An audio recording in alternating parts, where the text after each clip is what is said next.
My building keeps a diary. Yeah, the building itself. It writes about the people living in it. Every morning, apparently. It also sings in the shower. When it rains. The whole building shakes when it does. My building keeps gossiping to me about the other tenants. It says it likes me best. But I bet it tells all the tenants that. Its voice emerges from the walls, floors, ceiling, and the hall. I can't escape it, as long as I'm in it. It's like it's haunted. Maybe all hauntings are buildings with minds of their own. My building does its morning pages. Yeah, like the artist's way. It says it wants to write a book that's exactly like the artist's way, but for buildings. From what I understand, it's going to be identical in every other way other than the audience it addresses. Or so it tells me.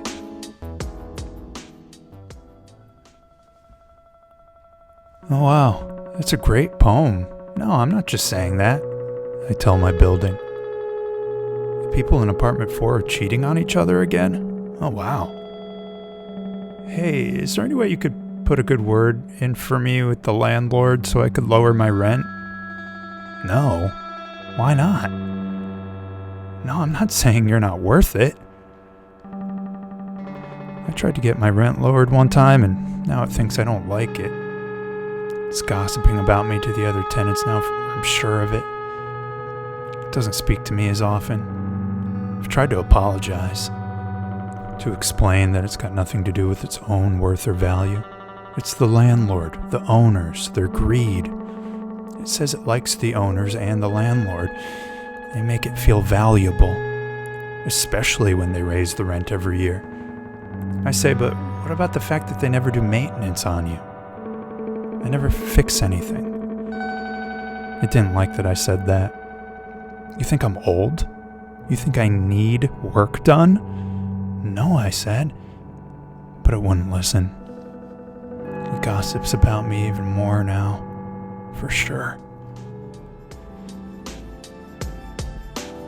My building has a diary. Scratched into it is my life, too. The building diary contains passages about unfinished business. Maybe that's why it feels haunted. It won't let me read the parts about my own unfinished business, but I know they're in there. Relationships that didn't pan out. Regrets and failures. The usual kind, I think. Still, I'd like to see them.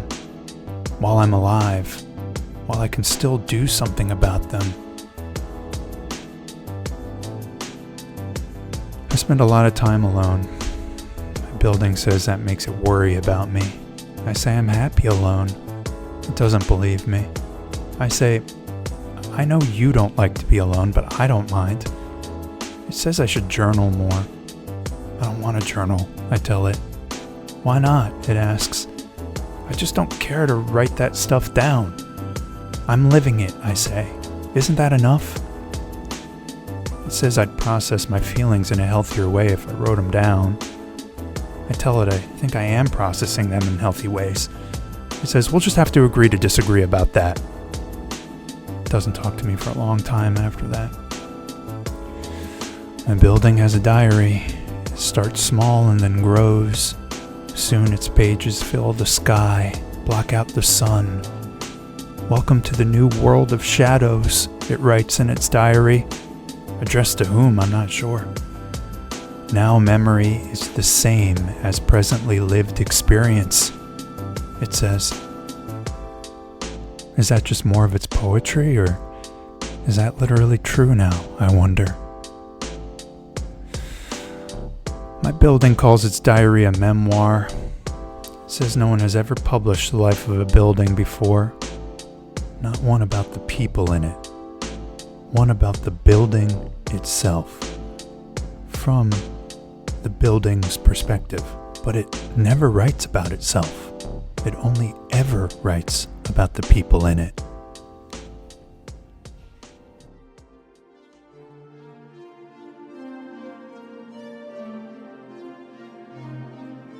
One night I dream I go to a building that's empty.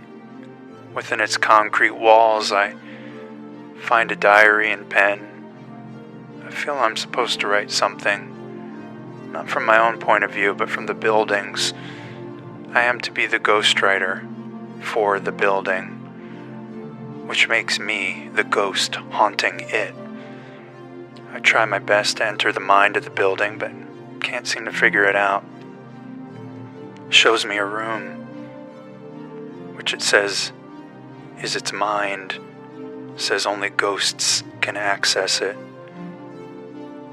It says once I step into it, I will understand it better, hear its thoughts. At first I hear a strange chord. It's beautiful, but frightening in its scale. But soon this gives way to complete sentences, and I write them all down. The next day when I look at them, I'm disappointed. Everything I've written is so pedestrian, so banal. It's like any average person's diary, not a grippingly fresh take on a memoir. Instead, it seems to go no further than my own mind could have gone back when I was making everything up. I realize I accidentally merged my mind with the building's when I stepped into that room. They became one in the same mind, each sharing the other's limitations. That's the danger of having someone else write something for you. Someone or something else write for you, I should say.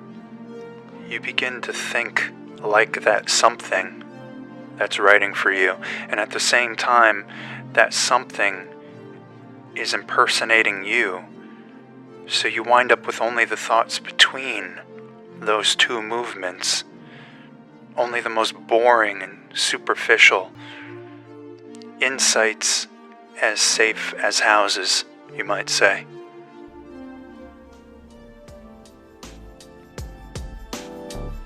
After I wake from this dream, the building does not feel alive to me anymore. I begin to suspect I'd been speaking to myself the entire time. I search for the diary in the hopes that it contains evidence I wasn't making it up the whole time, and I find it, but it provides no definitive clues or answers. It could be the diary of a building, which happens to have boring thoughts, or it could be that of a boring author pretending to write a diary from a building's perspective. I give up trying to figure out which it is, in fact. Facts don't seem relevant to the situation, and I don't trust my intuition enough to allow it to act as the sole arbiter of truth for me. I am only certain that the building has gone quiet and cold. An email arrives in my inbox just then. I open it, expecting it to be the building, maybe hoping it's the building speaking to me again, but it's just from the owners and the landlord. My rent is going up again. I listen and try to feel if the building is delighted by the news like it used to be, but I can't sense it. All I feel is my own dread.